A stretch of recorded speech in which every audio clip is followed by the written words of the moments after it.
지난 시간에 저는 사울의 회심 사건을 말씀드릴 때 기독교의 회심 교리를 가르칠 보편적인 내용으로서 존재하지 않는다 말씀을 드렸고, 그렇다고 해서 하나님의 큰 일을 맡을 사람들에게만 주시는 하나님의 특별하신 선물로 이해해서도 안 된다 말씀을 드렸습니다.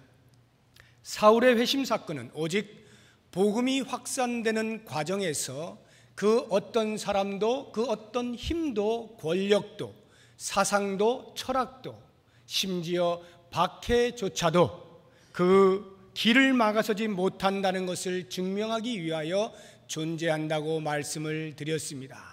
그런 면에서 사울의 회심은 전적으로 한 영혼을 궁일이 여겨 주시고 찾아오셔서 하나님의 부르시는 그 결과로서 볼 수 있어야 하는데, 이것을 한마디로 표현한다면 오직 하나님의 은혜라고 하는 것입니다.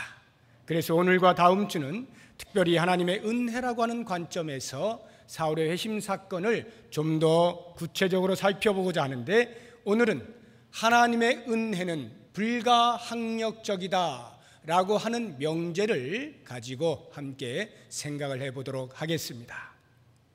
하나님의 은혜는 불가항력적이다 라고 하는 이 말씀을 이해하기 위해서는 우리는 먼저 존 칼빈이라고 하는 사람을 이해할 필요가 있습니다.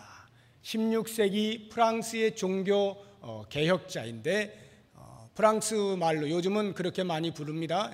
존 칼뱅이라고 이렇게 많이 부르는데, 이 칼빈, 영어식 발음이죠. 이 칼빈에 대해서 우리가 잘 알 필요가 있습니다.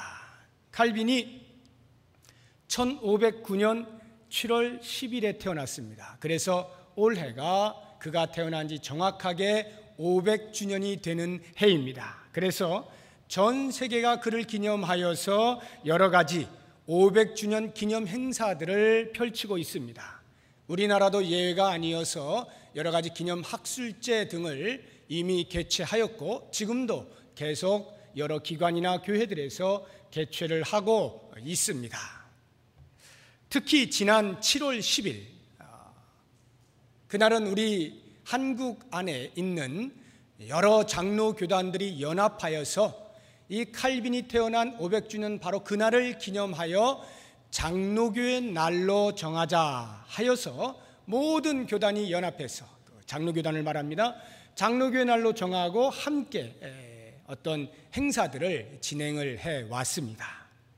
이 칼빈, 우리 장로교 신학의 뿌리이고 근간이고 그 틀을 형성한 사람인데, 이 칼빈이 약관 27세의 나이에 기독교회사에 길이 남게 되는 기독교 강요 또는 그리스도교 강요라고 부르는 이 대작을 집필을 하였습니다. 27세의 나이에 집필을 한 것입니다. 이 기독교 강요는 우리 신학생들이 반드시 읽어야 하는 필독서입니다. 물론 실제로는 다 못 읽어요. 워낙 이렇게 방대하고 또 그 내용이 좀 어렵습니다. 까다롭기도 하고 교리적인 이야기들이기 때문에 모든 신학생들이 다 읽는 것 같지는 않아요. 제가 한 사람 한 사람 붙들어다가 물어보지는 않았습니다만 눈치껏 살펴볼 때에 반도 안 읽지 않나 하는 생각이 듭니다. 아무튼 이것은 우리 교회 지도자라고 하면 반드시 읽어야 하는 필독서인데, 물론 이제 여기 서 있는 저는 읽었겠죠. 그러니까 이렇게 자신 있게 말을 할 텐데, 이 기독교 강요가 얼마나 유명한지 그 교회 지도자들뿐만 아니라 조금만 기독교에 관심이 있는 사람이라면 평신도들도 소장을 하고 읽으시는 분들을 제가 보았습니다. 그만큼 장로교의 어떤 신학 체계를 갖춘 것이 이 기독교 강요라고 할 수 있는데, 그 후대에 칼빈의 후대의 그 여러 학자들이 그 기독교 강요에 담겨 있는 칼빈의 사상을 집약을 했습니다. 그래서 칼빈주의의 5대 강령 또는 칼빈주의의 5대 핵심 요소 이렇게 제목을 붙여서 소책자를 발간을 하였는데, 기독교 교리의 핵심들 가운데서 특별히 5가지로 이제 묶어서 말을 하는 대표적인 교리라고 할 수 있는데, 그 5가지의 교리 가운데 하나가 바로 irresistible grace라고 하는 불가항력적 은혜라고 하는 것입니다. 이 하나님의 은혜가 나에게 임하게 되면 나는 절대로 거부하거나 항거할 수 없다라고 하는 것이 불가항력적 은혜의 교리입니다. 그래서 그 기독교 강요의 사상을 따라서 웨스트민스터 신앙 고백서가 나왔는데, 그 고백서 안에 불가항력적 은혜에 대하여 이렇게 설명을 하고 있습니다.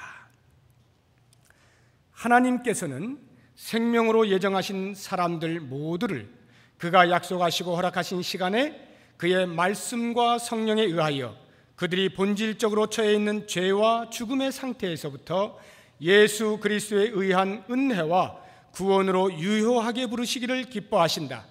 그때 그는 그들의 정신을 영적으로 밝히셔서 특별히 하나님의 것을 이해하게 하시고 그들의 굳은 마음을 제거하시며 그들에게 신선한 마음을 주신다. 또 그의 전능하신 능력으로 그들의 의지를 새롭게 하시고 그들을 선한 것으로 결정하시며 효과적으로 예수 그리스도께로 이끄신다. 그들이 가장 자유롭게 나오는 것임에도 그것은 그의 은혜에 의한 의지로 된 것이다. 내가 하나님께 나아가는 것이 나의 자의로 나아간다라고 여긴다 할지라도 알고 보면 사실은 하나님의 은혜의 의지로 말미암은 것이다. 이것이 바로 불가항력적 은혜라고 하는 말입니다. 이제 사울을 보시기 바랍니다.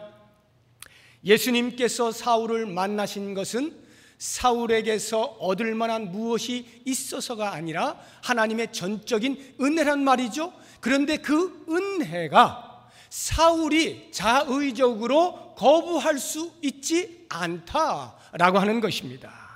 왜 그렇습니까? 오늘 말씀을 보시죠. 15절에 보시게 되면 주께서 이르시되 가라, 이 사람은 내 이름을 이방인과 임금들과 이스라엘 자손들에게 전하기 위하여 택한 나의 그릇이라. 여기 이 택한 나의 그릇이라고 하는 말 속에는 하나님의 은혜가 무작위로 또는 임기응변적으로 임하는 것이 아니라 하나님의 깊은 경륜과 계획 가운데 임하는 것임을 포함하고 있는 말인 것입니다. 사울이 이 사실을 깨닫고 나중에 복음을 전하다가 에베소 교회에 편지할 때 이 고백을 하죠. 우리 같이 한번 찾아봤으면 좋겠습니다. 에베소서 1장입니다. 신약성경 310쪽 에베소서 1장 3절.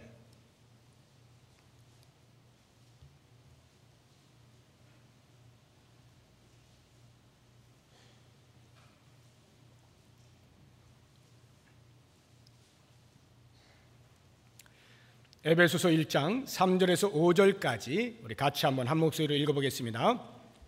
찬송하리로다.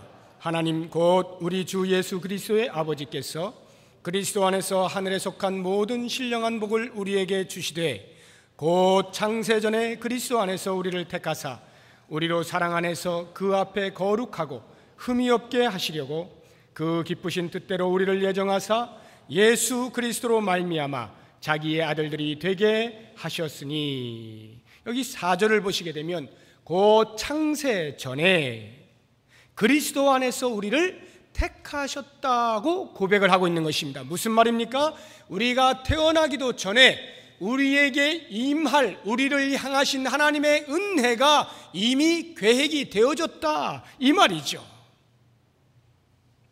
이와 같은 하나님의 은혜를, 창세 전부터 계획되어진 하나님의 은혜를 어찌 인간이 거부할 수가 있겠느냐 하는 것입니다.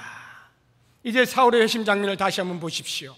예수 믿는 사람들을 잡으러 가는 바로 그 순간에 이런 은혜가 임할 줄 누가 알았겠습니까? 사울이 알았겠어요? 아니면 사울과 함께 동행한 일행들이 알았겠습니까?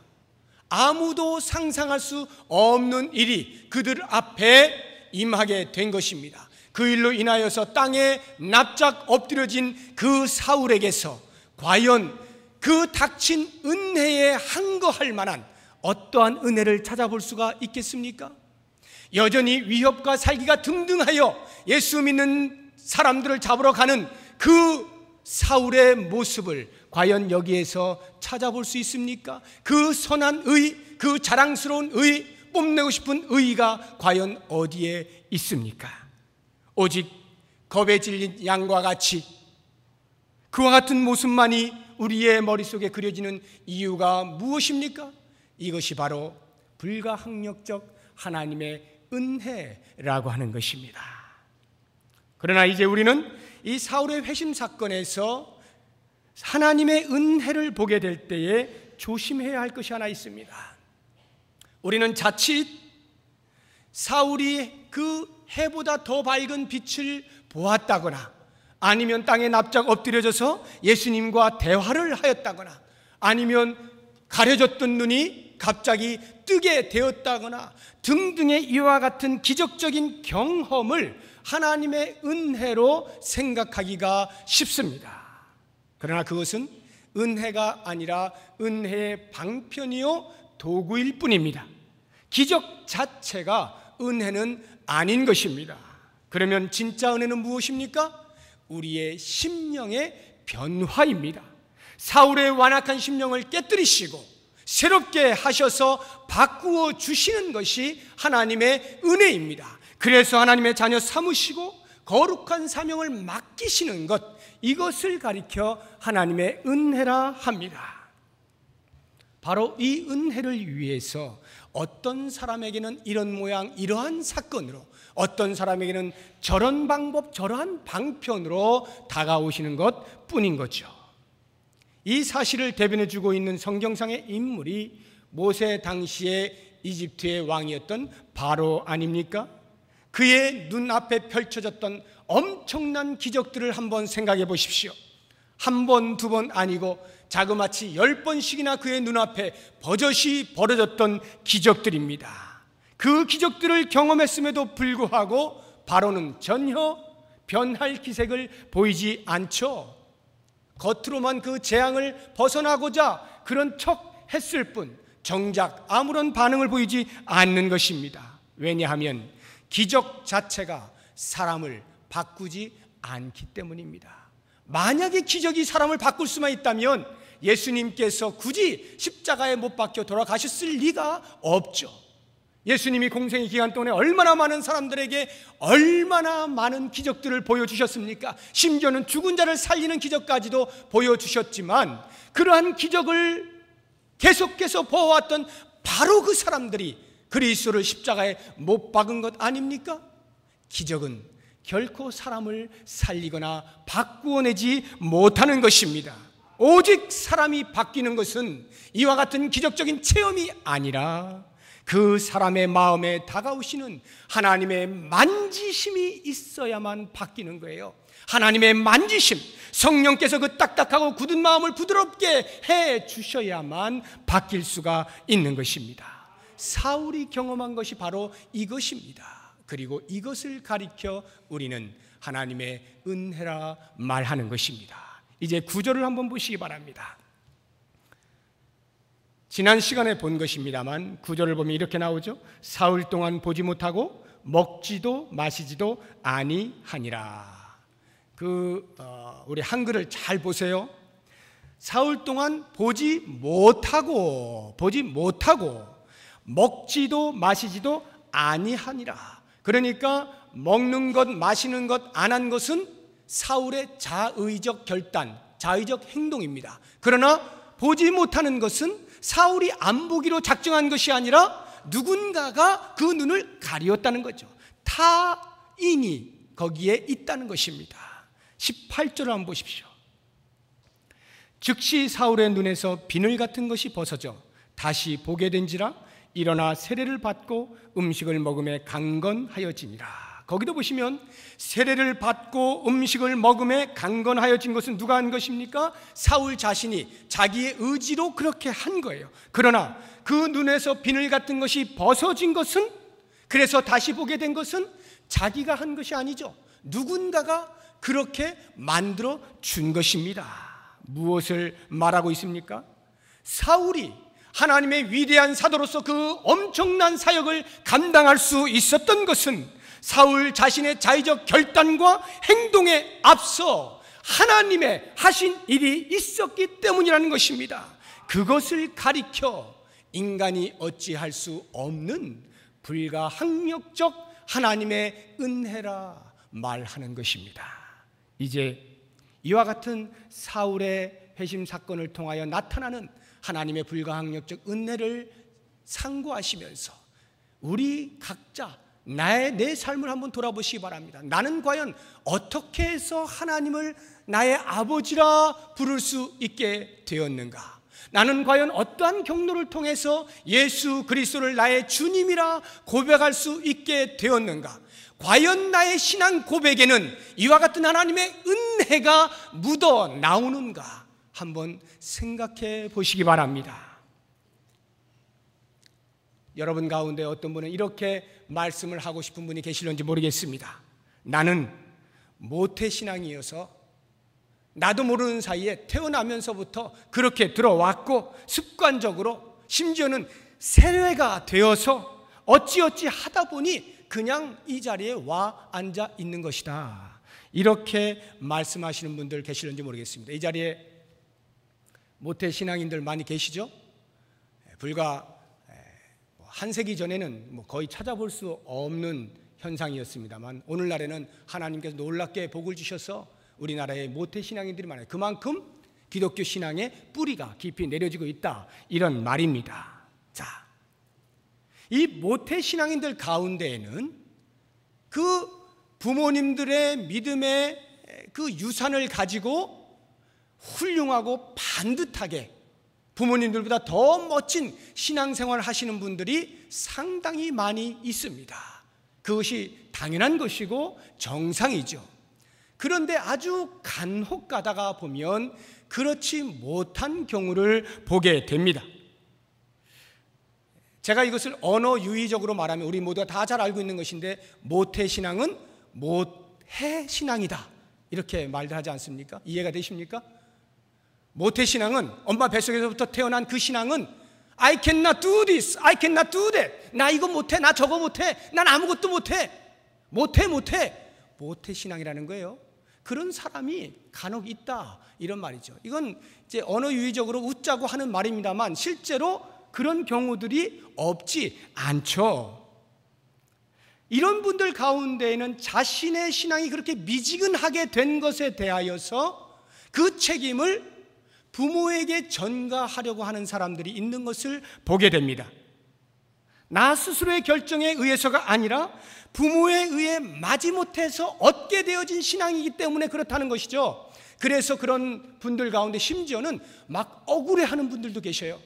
내가 왜 모태신앙인이 돼가지고 내 스스로 말이야 그 신앙을 좀 은혜를 경험하고 그렇게 신앙생활을 하면 좋겠는데 그냥 이렇게 된 것에 대해서 억울해하는 그런 사람도 종종 볼 수가 있어요. 자, 그렇다고 하면 과연 이와 같은 모태신앙에는 하나님의 은혜가 없느냐, 이런 모태신앙에는 하나님의 은혜가 자리할 곳이 없느냐, 이 문제입니다. 모태신앙인들은 하나님의 은혜도 없이 태어나자마자 자동으로 그냥 하나님의 자녀로 입력된 것일까요? 결코 그렇지 않습니다. 세뇌되었을 뿐이다, 세뇌된 것이다, 세뇌되어서 이렇게 되었다 라고 하는 말을 일면 인정하고 제가 말씀을 드린다 할지라도, 사랑하는 여러분, 그렇게 세뇌된 것은 억울해할 일이 아니에요. 그렇게 세뇌된 것이 억울해할 일이 아니라 오히려 하나님께 감사해야 될 일입니다. 내가 세뇌가 되어서 김일성 아버지 부르지 않았잖아요. 내가 세뇌되어서 문선명 교주님 부르지 않았잖아요.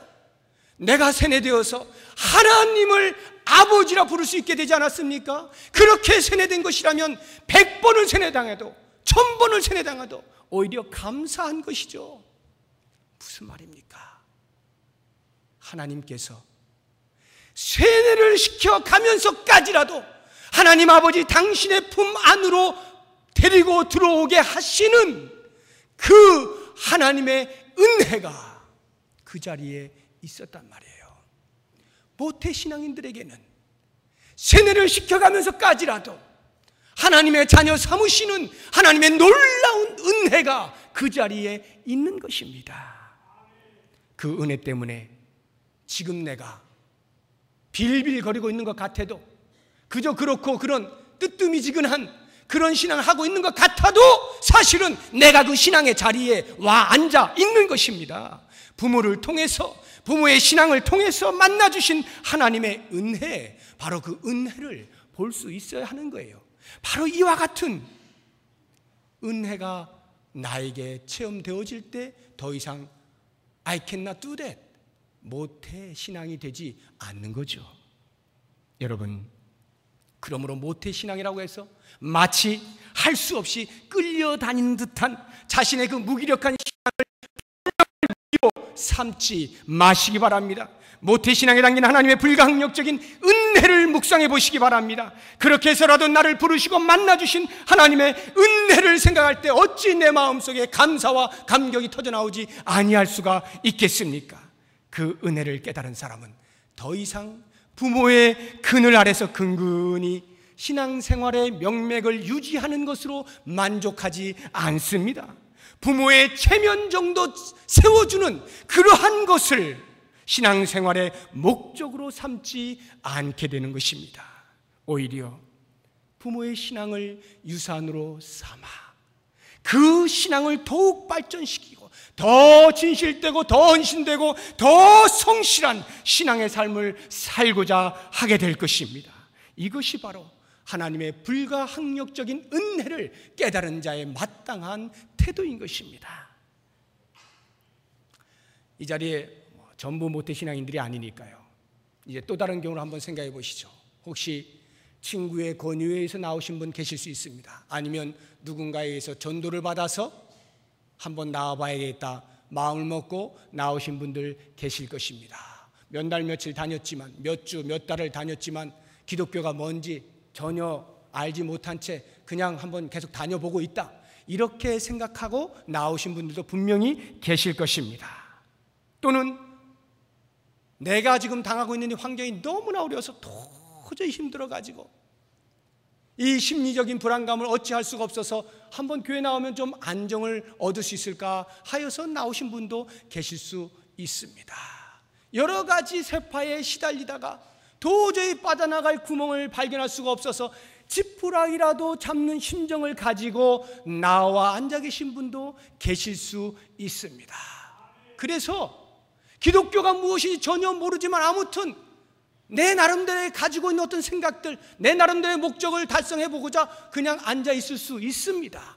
사랑하는 여러분, 그런다 할지라도 다 모르셔도 좋습니다. 기독교가 뭐냐? 모르셔도 좋습니다. 그러나 오늘 이 말씀을 통해서 한 가지만은 분명히 아시고 돌아가시기 바랍니다. 내가 비록 내 사정에 따라서 내 자의적으로 내 발걸음으로 이 자리에 나왔다라고 여길지라도 그 뒤에는 내가 알지 못하는 하나님의 밀어주시는 손길이 있었고 이 자리에 나오게 하시는 하나님의 그 자비하신 은혜가 있었다고 하는 이 하나님의 불가항력적 은혜, 이 한 가지만은 꼭 아시기 바랍니다. 하나님의 은혜가 나를 여기로 나오게 했다라고 하는 이 사실을 알게 되어질 때에, 이 사실을 붙잡게 될 때, 이 사실을 인식하게 될 때, 그때부터 나의 인생은 완전히 달라져요. 여러분, 지금까지 살아왔던 삶보다는 전혀 다른 삶을 살 수 있습니다. 왜냐?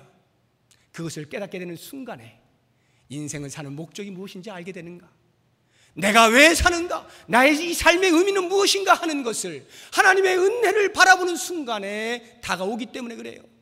하나님의 은혜는요, 그냥 은혜로만 다가와서 너 예수 믿어라 이것으로 끝나는 것이 아니라, 그래서 그 삶이 어떠할 것을, 그 삶의 질이 어떠할 것을, 그 삶의 의미가 어떠할 것도 함께 부여해 주시기 때문에 그 하나님의 은혜를 인식하게 되는 순간에 우리의 인생은 지금과는 전혀 다른 모습으로 살 수가 있는 것입니다. 보다 적극적이고 보다 힘있고 진취적이고 하나님 아버지 앞에 그 의미를 성취하는 목적을 가지고 살아갈 수가 있게 되는 거예요. 그러므로 사랑하는 여러분, 이 항거할 수 없는 불가항력적인 하나님의 은혜 앞에 두 손을 들고 나와 항복하는 자에게 주시는 하나님의 이 은혜를 받아 누리실 수 있는 놀라운 복이 여러분 모두에게 있기를 주의 이름으로 축복합니다. 이제 마지막으로 여러분들에게 한 사람을 소개하고 싶습니다. 이 사람을 소개하고 하나님의 불가항력적인 은혜를 한 번 더 강조하면서 말씀을 마치고자 합니다.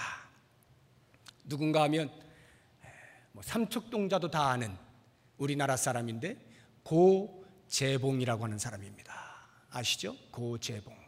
1963년 10월 19일 새벽 2시 강원도 인제에서 도끼 한 자루 가지고 그 부대장 일가족을 그냥 순식간에 몰살시킨 만행을 저지른 사람이죠. 그래서 바로 그 다음 해인 1964년 3월 10일에 형장의 이슬로 조용히 사라진 사람 고재봉입니다. 이 사람이 그 강원도 인제에서 부대에서 근무를 하고 있을 때 그 부대장 중령인데 부대장의 관사에서 일을 해주고 있는 당번병으로 있었습니다. 매일 가서 일을 해주고 돌아와서는 자고 하는데 어느 날 일을 하다가 그만 눈에 보이는 것이 있어서 별것 아닌데 그것을 그냥 슬쩍 하는 순간에 그게 그만 발각이 된 겁니다. 그래서 그 한 가지 그 발각된 그 도둑질한 것이 그 이전에 여러 가지 많은 사건들까지 다 이 사람에게 덮어 씌워가지고 그 부대장이 자그마치 징역 7개월을 살게 했어요. 그 조그만 도둑질 하나 한 것 가지고 7개월의 징역살이를 하게 한 것입니다. 그래서 이 고재봉이가 그 징역살이를 하면서 일을 간 것입니다. 가슴에 비수를 새긴 거예요. 내가 복역이 마치고 나면 반드시 복수하리라. 그리고는 끝나자마자 그 시간으로 쫓아간 거예요. 도끼 하나 들고. 근데 얼마나 슬픈 일이 벌어졌습니까? 정작 그 당사자였던 박모 중령은 전출을 가서 없어요. 그리고 그 관사에는 그 후임으로 온 이모 중령 가족이 살고 있었습니다. 곤하게 자고 있는데 생전 알지도 못하는 그 사람들을 오해를 해서 그만 이 고재봉이가 다 죽여버린 거 아니에요? 그 일로 인하여 이 고재봉이가 잡혀서 이제 감옥살이를 하게 되는데 이게 뭐 소문이 얼마나 금방 났겠어요. 그러니 감옥에 딱 들어가는 순간 아무도 그와 함께 하려고 하질 않아요. 감옥에서조차도 잘못 건드렸다가 맞아 죽을까 봐 전부 다 피하고 그냥 홀로 그러고 있는데 바로 이 고재봉이에게 하나님께서 한 사람을 통하여 복음을 전하게 하시는데 처음에야 뭐 얼마나 콧방귀를 뀌고 그랬겠어요. 그런데 그 두려운 사람 그 얼마나 두려웠겠어요. 그럼에도 불구하고 하나님의 명령을 따라서 전한 전도인이 있었던 것입니다. 그래서 그 전도인을 통해서 드디어 고재봉이가 말씀을 읽기 시작하는데 순식간에 신약을 5번을 읽고 구약을 읽고 막 복음의 그 빛이 그냥 그대로 들어오는 거예요. 그때로부터 고재봉이가 바뀌게 됩니다.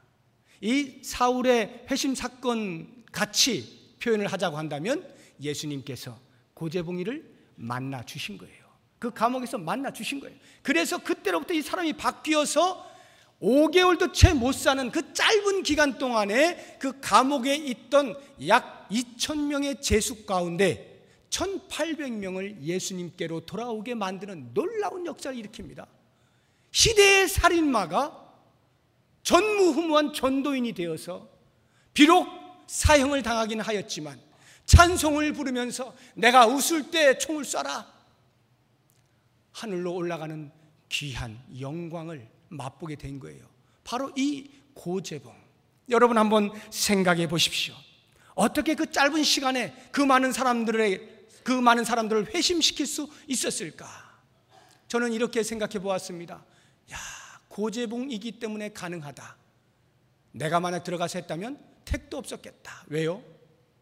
적어도 고재봉 생각할 때는 일반 사람들은 말할 것도 없고 그 감옥에 있는 사람들조차도 저거 사람 취급했겠습니까? 뭐 저런 것이 어떻게 저게 사람이야? 이런 말 하지 않았겠어요? 바로 그러한 고재봉이가 어떻게 변할 수가 있겠어? 라고 하는 잠재되어진 고정관념이 깨어지는 순간, 그래서 그의 입을 통하여서 예수 그리스도를 믿어야 한다, 예수 그리스도를 믿어야 나 같은 인생을 살지 않게 된다, 예수 그리스도를 믿어야 영생을 얻게 된다, 이 바보 같은 놈들아, 이 쪼다들아, 제발 내 말을 들어라 하는 이 외침이 진실하게 다가온 거예요. 얼마나 진실하게 다가왔겠어요? 저런 놈이 외친다면 뭔가 만나긴 만났겠다 싶지 않았겠어요? 그래서 그 짧은 시간에 그 많은 사람들을 복음 앞으로 돌아오게 만드는데, 그 복음 앞으로 돌아온 수많은 제수들이 과연 고재봉이만 보고 그렇게 돌아올 수 있었을까? 여러분, 비록 고재봉이가 외쳤지만 그 외침 속에는 고재봉이가 만난 하나님의 은혜가 그들에게 전달되어져서 그들도 동일하게 고재봉이와 다를 바가 없이 하나님의 은혜가 각 사람에게 임하였으므로 그들의 심령이 바뀌어지게 된 것입니다. 그렇게 해서 1800명이 주 앞에 나와 선 거예요. 얼마나 놀라운 일입니까? 오직 하나님의 은혜인 것입니다. 사랑하는 여러분, 이것이 어찌 고재봉뿐이겠어요? 이것이 어찌 여기에 나오는 사울뿐이겠습니까? 기독교의 역사를 보시면 이렇게 형편없는 사람들, 도무지 쓸모없다고 생각되는 그런 사람들이 예수 그리스도를 만나서 변화되어지고 그 놀라운 삶들을 살았던 기록들이 얼마나 많이 있는지 모릅니다. 이 하나님의 은혜는 그 어떠한 사람도 거절할 수 없는 것임을 기억하시기 바랍니다. 그래서 난 원래 이런 사람이야, 나는 원래 뭐 이런 것하고는 거리가 멀어, 하나님의 은혜가 뭐야, 이러한 고정관념 버리시기 바랍니다. 다른 사람들을 볼 때 이런 사람은 이래서 안 되고 저 사람은 저래서 안 될 거야, 판단과 고정관념을 버리시기 바랍니다.